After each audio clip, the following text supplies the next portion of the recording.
માતરના ધના તળાવ પ્રાથમિક શાળાના આચાર્ય શિક્ષકે વ્યાજખોરોના ત્રાસથી શાળામાં ઝેરી દવા પી લઈ જીવન ટૂંકાવ્યું હોવાનો મામલો સામે આવ્યો છે। પ્રાપ્ત માહિતી અનુસાર નડિયાદના નીરુભાઈ પટેલ ભલાડા તાબીના ધના તળાવ પ્રાથમિક શાળામાં આચાર્ય તરીકે ફરજ બજાવતા હતા। 12 સપ્ટેમ્બરના રોજ શાળામાં સાંજના સમયે તેમને સેલ્ફોસની ગોળી ખાઈ જીવન ટૂંકાવ્યું હતું। તેમની પાસેથી એક સુસાઇડ નોટ પણ મળી આવી છે। વ્યાજખોરો દ્વારા 10 થી 60% સુધીનું વ્યાજ વસૂલવામાં આવતું હોવાનો સુસાઇડ નોટમાં ઉલ્લેખ કરવામાં આવ્યો છે, જેમાં તેઓએ સભાન અવસ્થામાં વ્યાજખોરોના ત્રાસથી આ પગલું ભર્યું હોવાનું જણાવ્યું છે। તેમના ધર્મપત્નીને ટેલિફોનિક જાણ કરતા તેઓ સંબંધી સાથે તાત્કાલિક ભલાડા શાળામાં પહોંચ્યા હતા। આચાર્ય નીરવભાઈ પટેલને ત્યાંથી સારવાર માટે નડિયાદ ખસેડવામાં આવ્યા હતા, જ્યાં સારવાર દરમિયાન તેઓનું મોત નીપજ્યું હતું। સમગ્ર બનાવને લઈને તેમના ધર્મપત્ની દ્વારા 7 વ્યાજખોરો વિરુદ્ધ લિંબાસી પોલીસ સ્ટેશનમાં ગુનો દાખલ કરવામાં આવ્યો હતો। વ્યાજખોરો સહિત વહીવટદારો મળી 7 સામે દુષ્પ્રેરણાની ફરિયાદ નોંધવામાં આવી છે, જેમાં નડિયાદના નરેશ પટેલ, વિક્રમ મારવાડી, રાકેશ પરમાર, હાર્દિક બારોટ, અલ્પેશ પટેલ અને જતીન પટેલ સહિત 7 લોકો વિરુદ્ધ ગુનો દાખલ કરવામાં આવ્યો છે। પોલીસ દ્વારા આરોપીને પકડવા તજવીજ હાથ ધરવામાં આવી છે।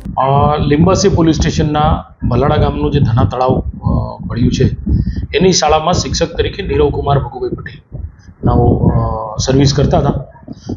તારીખ 12/9/24ના રોજ સવારે લગભગ 9:15 આસપાસમાં એ પોતે પોતાની સ્કૂલે ગયેલા અને 4:30 વાગે તેમના પત્ની અર્ચનાબેન ઉપર એમનો ફોન આવેલો કે ભાઈ મેં સેલ્ફોસની દવા પીધેલી છે। તો એમના પત્ની તેમના રિલેટિવ્સને લઈ અને શાળાએ પહોંચેલા ત્યારે એમના પતિએ એક ચિઠ્ઠી જે લખેલી હતી આ દવા પીધા પહેલાં એ એમના પત્નીને બતાવેલી અને એ ચિઠ્ઠીમાં જણાવેલા જુદા જુદા ઈસમો એ એમની પાસેથી જે નાણાં લીધેલા એ નાણાંમાં વધારે પડતું વ્યાજ વસૂલતા અને ઉઘરાણી કરતા હતા અને આ ઉઘરાણીના ત્રાસને કારણે એમને સેલ્ફોસની દવા પીધેલી છે એવું તેમણે એમના પત્નીને જણાવેલું। જે આધારે તેમના પત્ની અર્ચનાબેને લિંબાસી પોલીસ સ્ટેશનમાં ગુનો નોંધાવેલો છે, જે BNS કલમ 108, 54 અને નાણાં ધીરધારના કાયદાની કલમ 42 E અને D અન્વયે ગુનો રજીસ્ટર કરવામાં છે।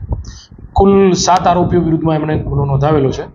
એમાં નરેશભાઈ પટેલ છે, પછી નરેશભાઈ પટેલનો એક વહીવટદાર છે જે નરેશભાઈ પોતે વિદેશ રહેતા હોય, વિકી કરીને, એક રાકેશ પરમાર છે, વિક્રમ ઉર્ફે કલ્લુ મારવાડી કરીને છે, હાર્દિક બારોટ, અલ્પેશ પટેલ અને જતીન પટેલ, આ નામે ટોટલ 7 આરોપીઓની વિરુદ્ધમાં એમના પત્નીએ આત્મહત્યા માટેના દુષ્પ્રેરણનો ગુનો નોંધાવેલ છે। ગુનો નોંધાયા બાદ પોલીસે તમામ આરોપીઓની તપાસ કરેલી છે। જે ચિઠ્ઠી જે મળી આવેલ છે તેને પોલીસે કબજે લીધેલી છે અને જ્યારે પહેલાં ગુજરી ગયેલા ત્યારે અકસ્માત મોતના કામે જે તમામ કેસ કરેલા હતા, સાથોસાથ આ તપાસ હાથ ધરી અને જે આરોપીઓને અટક કરવાની કાર્યવાહી હાથ ધરેલ છે।